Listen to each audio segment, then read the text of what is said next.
Oke, Assalamualaikum warahmatullahi wabarakatuh. Perkenalkan, nama saya Sahriza Alfarizi, bisa dipanggil Riza, dengan NIM 25108010051.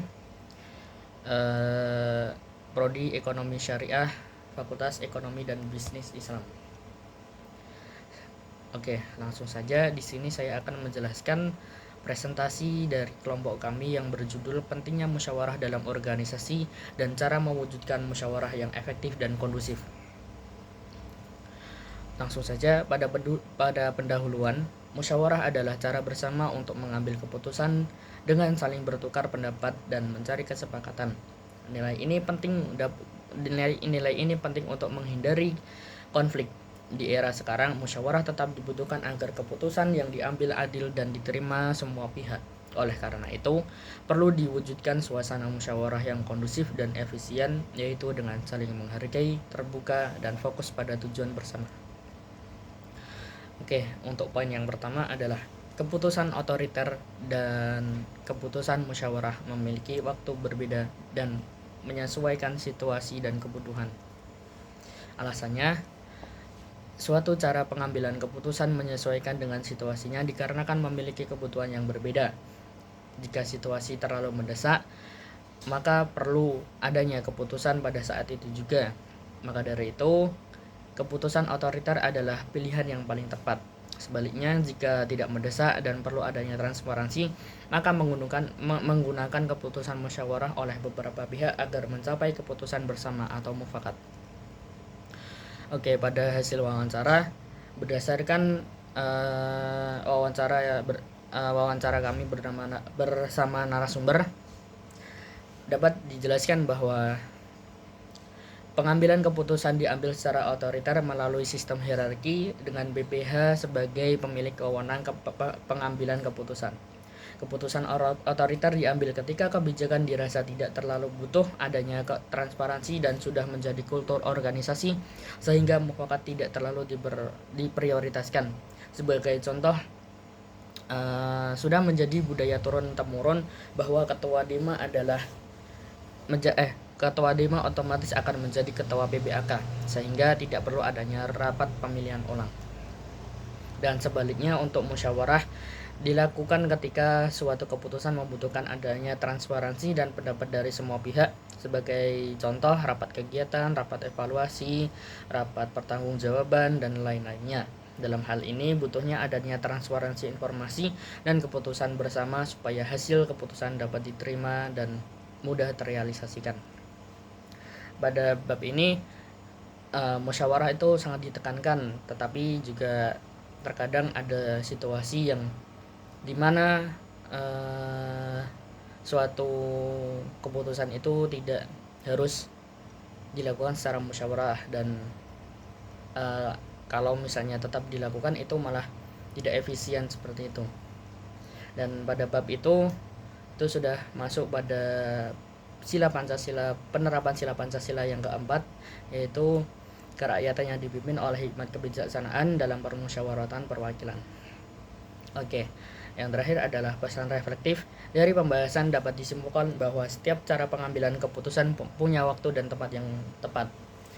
Musyawarah memang penting untuk nilai kebersamaan, tapi dalam keadaan tertentu keputusan yang cepat juga dibutuhkan agar masalah tidak terlalu berlarut-larut dan cepat diselesaikan. Seperti itu. Untuk yang poin kedua adalah musyawarah terkadang berjalan tidak kondusif karena adanya beberapa faktor yang mempengaruhi seperti perbedaan kepentingan dan kurangnya koordinasi.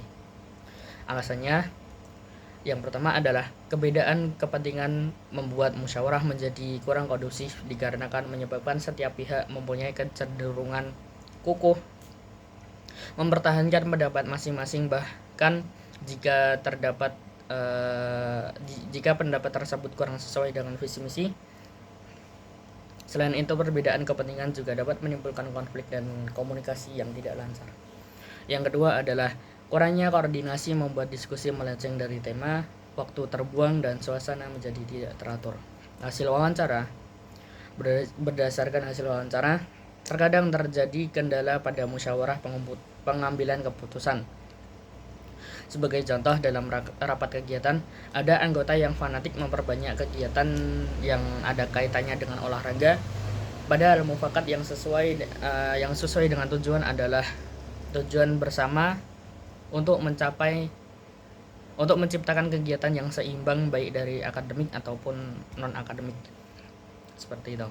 Lalu pesan reflektif, musyawarah akan berjalan kondusif jika semua peserta dapat mengendalikan perbedaan kepentingan serta menjaga koordinasi setiap acara yang akan dilaksanakan, seperti itu.